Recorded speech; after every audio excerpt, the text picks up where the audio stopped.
Olá, eu sou Arthur Valente e esse nosso canal aqui trata de diversos assuntos. Eu quero fazer aqui uma breve apresentação, porque esses dias agora eu fui chamado a atenção por um colega que também é fotógrafo, porque eu mandei um vídeo sem me apresentar, e ele perguntou, mas quem é esse cara? Eu disse para ele, esse cara sou eu. Ele disse, legal, mas quem é tu? Então, para tirar essa dúvida, eu vou dizer para vocês, eu sou Arthur Valente, moro em Belém do Pará, eu sou fotógrafo, tenho trabalhado como motorista de Uber nesses últimos 12 meses, mais ou menos. Sou professor de fotografia, professor de inglês, já trabalhei em corretora de seguros, já trabalhei em hotelaria, já trabalhei em turismo. Então, quer dizer, já fiz de tudo um pouco. Estou aqui gravando vídeo sobre alguns temas, alguns assuntos que eu acho que são interessantes a gente debater nos dias de hoje, com todas as coisas que nos cercam. E eu espero que você goste do canal. Se você gostar, vai dando logo o like aqui, se inscreva no canal para trazer um pouquinho mais de gente para a nossa galera. Comente para aumentar a nossa relevância. Se você gostar, curte. Se você não gostar, descurte. Não importa. O importante é você participar, é importante você estar aqui pelo canal, valeu? Espero que você volte por aqui nos próximos vídeos e fique sempre participando, curtindo e comentando sempre, porque isso é muito importante para a gente saber que está fazendo um trabalho legal, que vocês estão gostando, valeu? Curta o vídeo.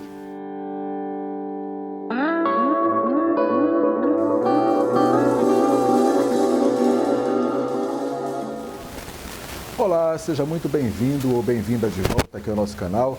E eu quero compartilhar com vocês um pensamento que me ocorreu. Eu acho que vai ser muito interessante para nós refletirmos em cima dele e vermos o que está realmente acontecendo ao nosso redor e refletirmos mais na nossa vida, aquilo que nós temos realmente como importante para a nossa existência, principalmente para a nossa existência eterna, espiritual. Há bastante tempo que eu tenho o costume de acordar cedo para ter um momento de oração, de leitura da palavra. Já houve tempo que eu levantava às 5h30 da manhã, para fazer isso. Eu tenho, inclusive, uma experiência bem interessante com essa época, que eu levantava às 5h30. Vou falar sobre ela. Mas eu quero falar agora sobre uma coisa que aconteceu ontem. Algo que aconteceu comigo ontem. Atualmente, eu não acordo mais às 5h30. Eu tenho acordado por volta de 5 horas ou um pouco antes, às vezes 4h30, nessa faixa. Tá? E eu, sempre que levanto, eu dedico esses primeiros momentos do meu dia a orar, a buscar a presença de Deus, buscar a intimidade com Deus, buscar a palavra de Deus, estar orando, entrando na sala do trono, entrando nos átrios do Senhor, como diz o Salmo, entrando nos seus átrios com ações de graças e entrando nas suas portas com ações de graças e nos seus átrios com hinos de louvores. E na passada aconteceu uma coisa bem interessante, que eu achei uma coisa assim sui generis realmente para mim. Eu acordei, olhei para fora pela janela, vi que ainda estava um pouco escuro, ainda não tinha clareado o dia, ainda não tinha começado a clarear a noite. E, como sempre, eu levantei e fui olhar o horário no meu celular, que fica numa cadeirinha logo ao lado da cama. E olhei para o celular, ele estava descarregado. Talvez porque eu tenha ficado até quase a hora de dormir verificando informações, olhando notícias e vídeos, e não coloquei no carregador, e ele ficou lá do lado da cama sem carregador e estava desligado. Eu coloquei no carregador, levantei brevemente a cama para ir ao banheiro, lavar o rosto, voltei. Quando eu peguei no celular para ver a hora, estava exatamente 3 horas e 16 minutos. 3h16. Era exatamente a hora que o celular marcava. 3h16. Para você que conhece um pouquinho mais da Bíblia, já deve ter entendido o que veio na minha mente nesse momento. O que é que a gente pensa quando vê 3h16? Você que é um estudioso da palavra, que conhece um pouco mais da palavra de Deus. João 3,16, tá? O Evangelho de João, capítulo 3, versículo 16, que é um dos versículos mais famosos, mais conhecidos de toda a Escritura. Bora ver quem lembra? Como é que ele diz? Porque Deus amou o mundo de tal maneira que deu seu Filho unigênito para que todo aquele que nele crê não pereça, mas tenha vida eterna. Isso é o que diz João 3,16. Na hora que eu olhei para aquele relógio, veio à minha mente muito claramente isso. O amor de Deus para conosco é o mesmo que havia naquele tempo, quando Ele mandou o Filho dele para morrer por nós na cruz. Ele amou o mundo, Ele não amou o mundo perfeito. Ele não amou o mundo como era aquele que existia lá no Éden, antes da queda do homem e da mulher, enganados pela serpente. Ele amou um mundo pecaminoso. Quando Jesus veio, a Bíblia chama de plenitude dos tempos. A plenitude dos tempos, a plenitude da maldade humana, a plenitude da selvageria humana, a plenitude da apostasia humana, o momento que Jesus veio. Porque havia, sim, religiosos, mas religiosos. E vamos lembrar que foi o povo que foi mais criticado, mais atacado, mais contra tudo que Jesus representava. Jesus, quando esteve aqui, ele abraçava prostitutas, ele curava leprosos, ele andava com cobradores de impostos, que era uma das raças mais odiadas daquela época, mas ele não deixava barato com os religiosos. Era raça de víboras, era sepulcros caiados.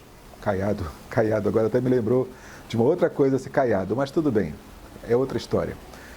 Mas era assim que Jesus se referia. Sepulcros caiados, raça de víboras, ladrões, salteadores. Era assim que Jesus falava com os religiosos daquela época. E eu não duvido nada que hoje ele falaria igual com os religiosos de hoje. Aqueles que sobem num púlpito para falar de dinheiro, para falar de mamon o tempo todo. É dinheiro, dinheiro, dinheiro, é campanha, é fogueira santa, é água em cima da televisão, sei lá.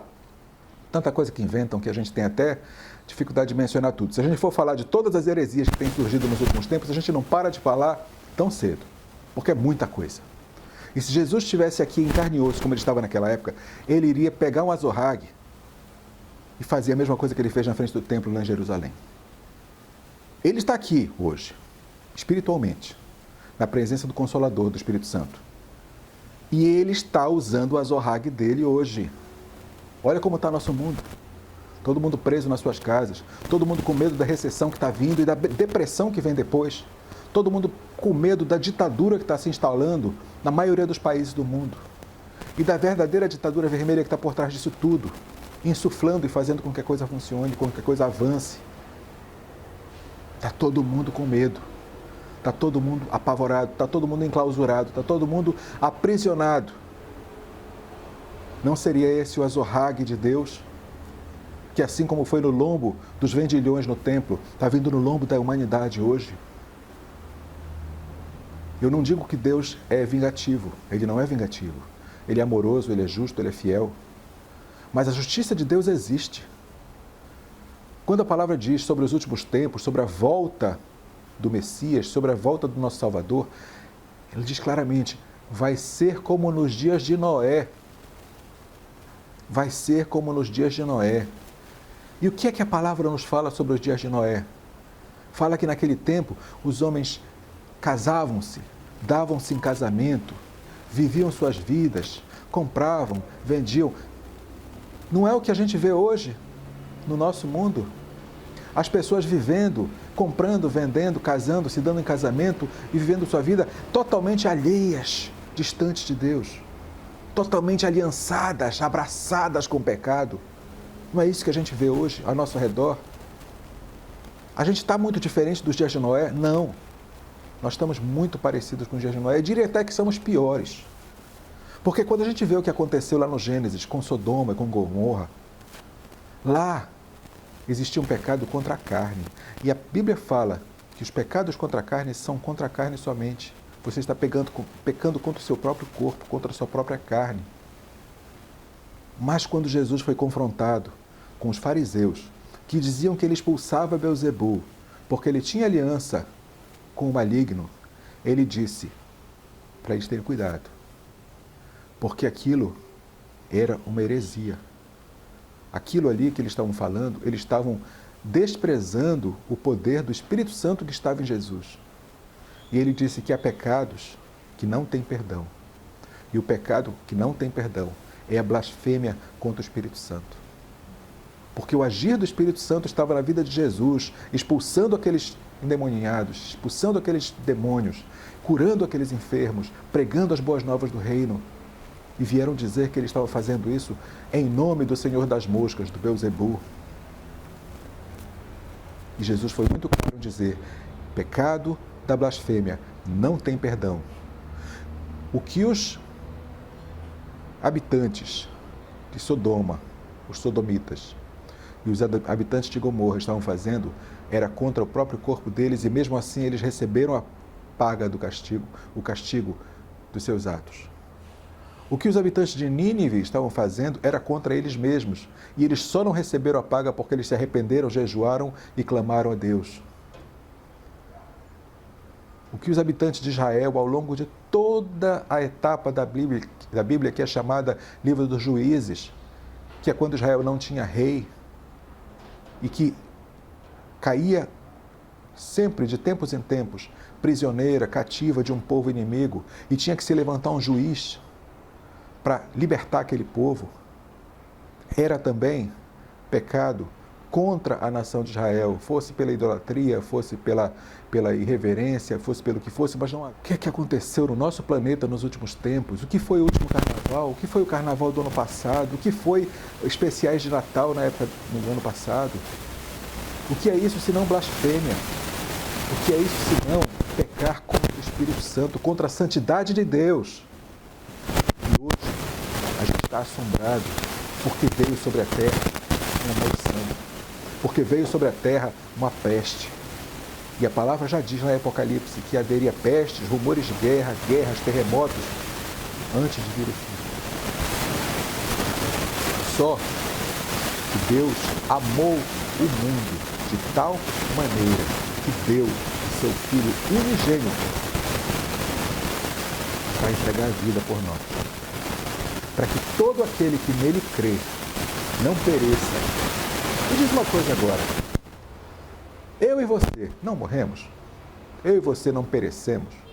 Não vai chegar um dia que, seja pelo motivo que for, nós não vamos descer a cova, voltar ao pó de onde nós viemos? Então, quando a palavra diz que para aquele que nele crê não pereça, não é perecer na carne, é perecer no espírito, que é muito mais sério.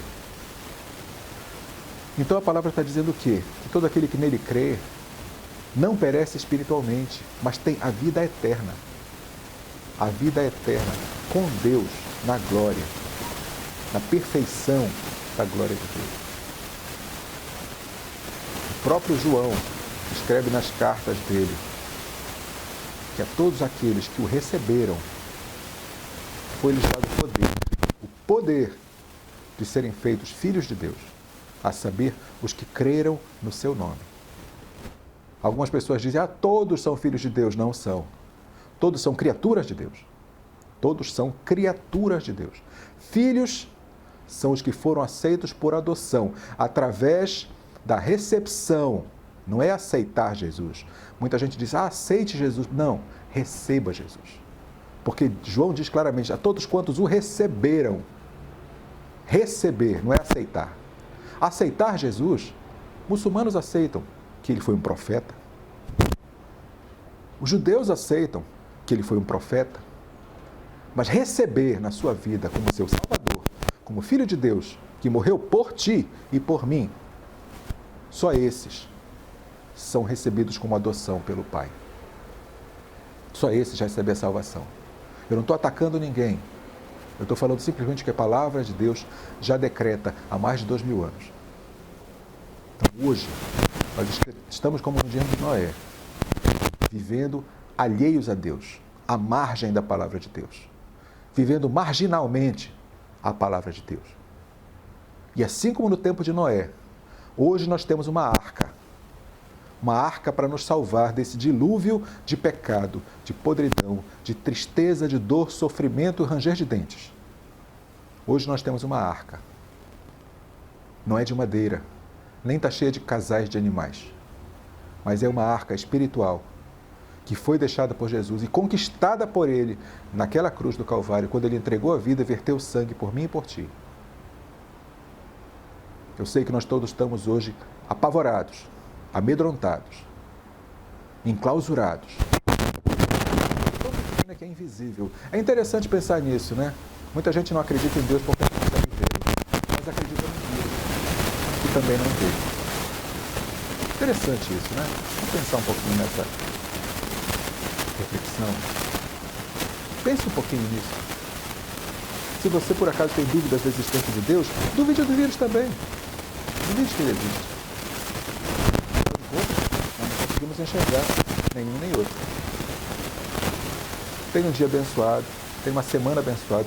Nós estamos na semana que o romanismo, a igreja romana, chama de Semana Santa. E por uma coisa muito interessante, este ano agora, há uma coincidência de datas, onde a Páscoa judaica vai cair no mesmo dia da Páscoa cristã. Isso é uma coisa muito interessante que nós vamos voltar a esse tema ainda, porque isso tem significado, espiritualmente e cronologicamente. A coincidência de datas da Páscoa cristã com a Páscoa judaica não é mero acaso. Não é mero acaso que isso aconteça exatamente no ano que nós estamos passando por isso. Continue ligado, nós vamos continuar falando desses assuntos aqui. Esses assuntos que eu deixei pela metade vão continuar sendo tratados por aqui e você vai entender um pouquinho melhor sobre isso. Continue ligado, eu não quero fazer vídeos muito longos, mas eu quero que você saiba de toda a revelação, de toda a verdade. Tá bom? Vou esperar você de volta aqui. Espero que você esteja gostando do canal. O mais importante para mim não é se o seu dedinho ficou para cima ou se ficou para baixo. O mais importante é que você comente. Comente, deixe a sua opinião, deixe seu pensamento sobre isso. Isso é o que mais vai fazer diferença para mim. E talvez para você mesmo. Até a próxima. Que Deus abençoe seu dia, sua família e a sua vida no todo.